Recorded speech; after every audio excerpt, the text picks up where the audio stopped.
Assalamualaikum warahmatullahi wabarakatuh. Waalaikumsalam warahmatullahi wabarakatuh. Apa kabar hari ini anak-anak? Baik.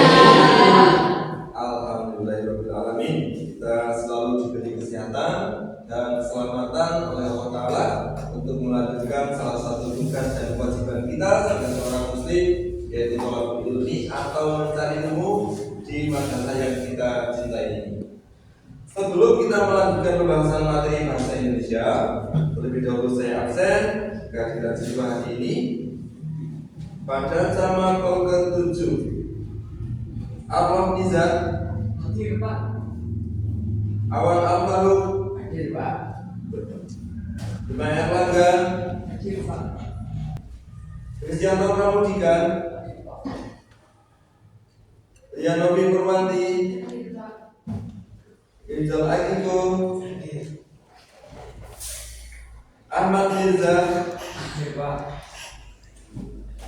Baik, siswa-siswi kelas 7C, kita akan melanjutkan pembahasan materi seperti yang telah kita bahas hari kemarin tentang bab teks berita. Teks berita adalah teks yang berisi tentang menjelaskan suatu kejadian, baik itu fenomena alam, fenomena sosial, pendidikan, ekonomi, politik, dan lain sebagainya. Nah, kemudian kemarin ada unsur-unsur berita yang terdiri dari judul berita, isi berita, tiras berita, kaki berita. Kemudian sekarang kita akan membahas lanjutannya, yaitu poin E, menelisik berita palsu. Di sini disebutkan sebuah berita selalu berdasarkan pada fakta. Fakta itu apa? Nyata. Kejadian yang sebenarnya. Bagus sekali Mbak Syarifah. Kemudian bersifat objektif.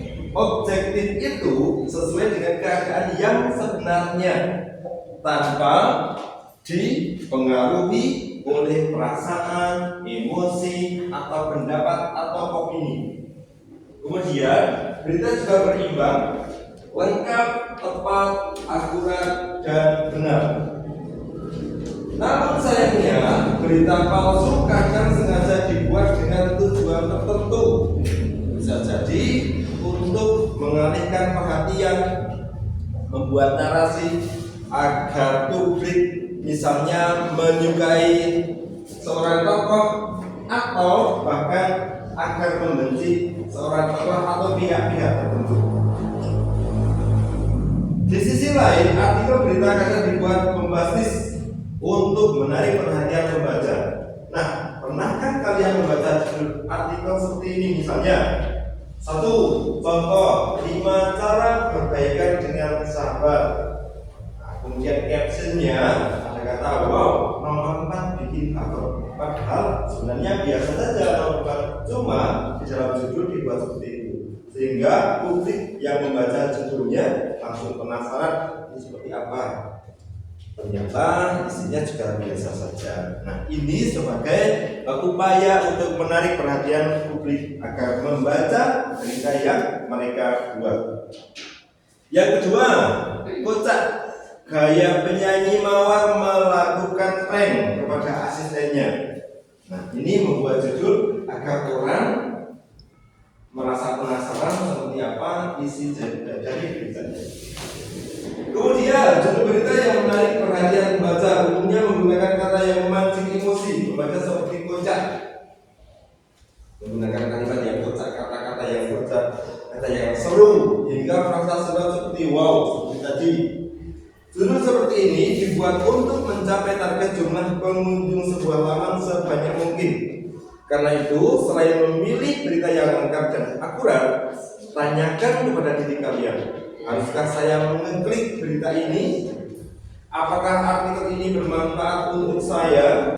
Kemudian untuk menyikapi fakta bahwa sebuah berita ada yang benar, ada yang salah, seperti tadi juga sudah disampaikan, barangkali hanya untuk menggiring opini, maka kita perlu untuk mencermati berita terlebih dahulu, judul berita terlebih dahulu sebelum kita membaca beritanya.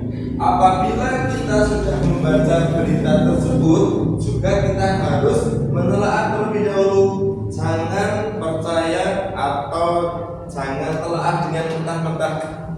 Karena akhir-akhir ini, apalagi di media sosial, banyak terjadi berita palsu atau yang sering disebut dengan sebutan berita bohong atau yang lainnya tulisannya hoax atau berita palsu. Nah, untuk menghindari agar kita tidak termakan dengan berita palsu atau berita bohong atau berita hoax, maka di sini ada tabel.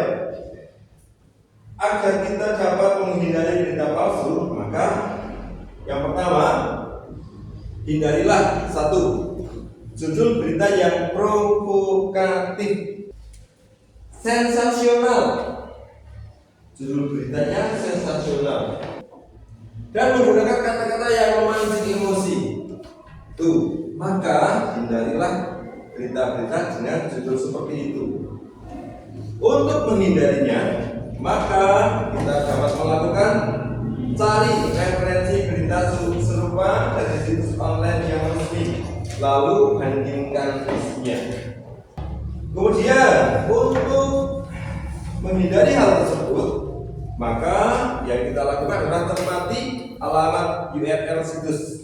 Pastikan situs tersebut sudah terverifikasi sebagai situs resmi. Nomor 3, informasi yang hanya berasal dari atau sumber pegiat ormas, tokoh politik atau pengamat. Nomor 5, percaya pada foto dan video dalam berita. Untuk menghindarinya, cek keaslian foto dan video. Apalagi sekarang zaman AI. Semua orang yang memiliki keahlian atau yang memang sudah mempelajari, maka bisa saja untuk bisa membuat video yang misalnya seperti Mas Pramudika sedang main di halaman rumahnya sama dengan seekor harimau benggala. Ini kalau orang yang bisa editing video dengan AI, maka itu sangat mudah sekali untuk bisa membohongi publik. Ini kita juga harus berhati-hati, jangan sampai kita termakan oleh berita bohong. Nah, kalau kita mendapatkan berita, kita jangan buru-buru memberikan atau membagikan berita itu kepada orang lain. Jangan berita yang kita dapatkan itu berita palsu. Baik, kelas 7C. Untuk menambah pengetahuan kita terkait dengan menelisik berita palsu dalam sebuah teks berita, maka di sini akan saya putar tayangan video pembelajaran tentang menelisik berita palsu. Silakan dicermati dengan baik, ikuti dengan baik, pahami dengan baik. Manakala ada hal atau poin-poin penting yang perlu kalian tulis, silakan kalian tulis saya catat. Assalamualaikum warahmatullahi wabarakatuh. Halo teman-teman semuanya, balik lagi dengan aku Kak Mega tentunya di channel Edukasi Eksis. Bagaimana nih kabar dari teman-teman semuanya? Semoga selalu dalam keadaan baik dan juga sehat ya. Oh iya, tahu kan teman-teman juga bahwa melalui TV dan juga internet, maka kebutuhan informasi kita dapat terpenuhi. Baik, ini siswa-siswi ya, ada 5 cara menghindari berita hoax atau berita palsu. Kalian perhatikan. Sudah selesai ya?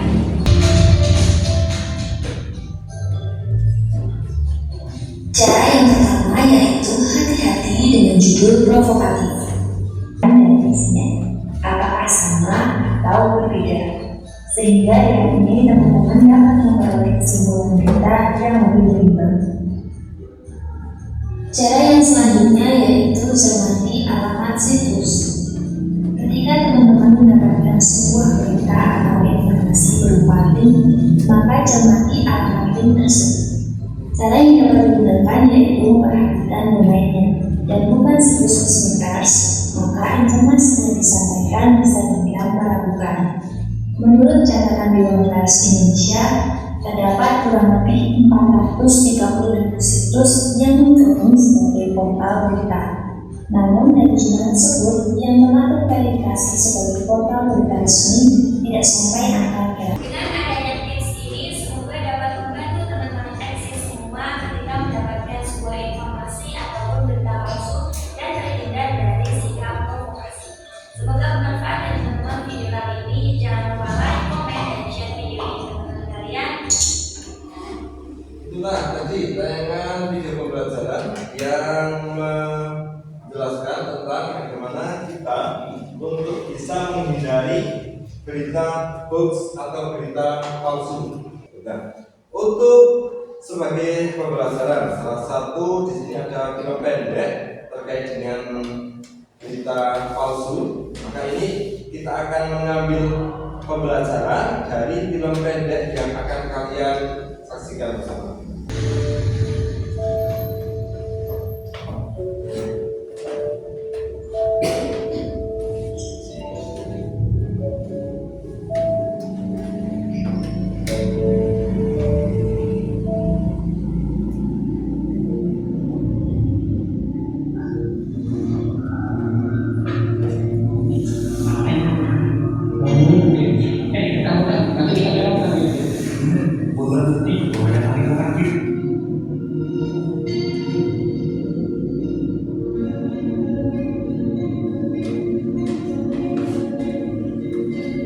Baiklah, saya memanggil Anda ke sini untuk mengklarifikasi video ini. Apa betul Anda melakukan ini? Semua Bu, pantesan dari tadi teman-teman saya sifatnya anak saya, jadi ini sebabnya. Ini coba kalian perhatikan ya, dari awal tayangan film pendek tadi ada seorang mahasiswi yang baru saja sampai di lokasi, kemudian turun dari sepeda motornya, melihat salah satu sepeda motor yang kosong, sudah tidak ada pengendaranya, tetapi masih ada tasnya. Kemudian mahasiswi putri ini mengambil tas tersebut, lalu ada dua orang cowok mahasiswa yang lain yang melihat kejadian itu. Nah, satu bisikan hati buruk, suudzon.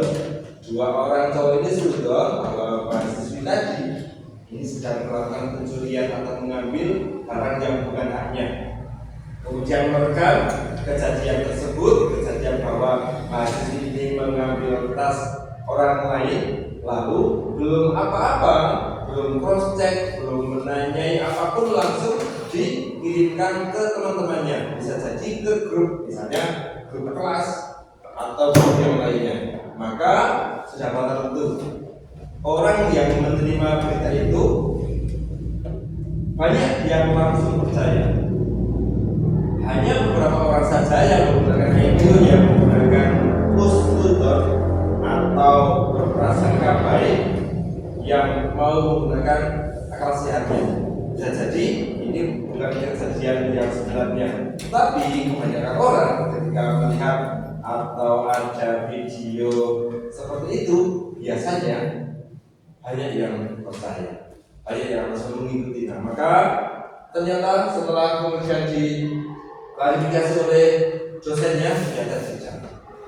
Mahasiswi ini betul mengambil tas dari sepeda motor yang kosong, tetapi ternyata mahasiswi ini memberikan tasnya kepada security atau Pak Satpam agar nanti bisa misalnya diinformasikan pada siapa yang tasnya tertinggal di sepeda motor, atau kalau ada orang yang menanyakan, maka ini barang yang tadi itu ditujukan kepada security atau satpam.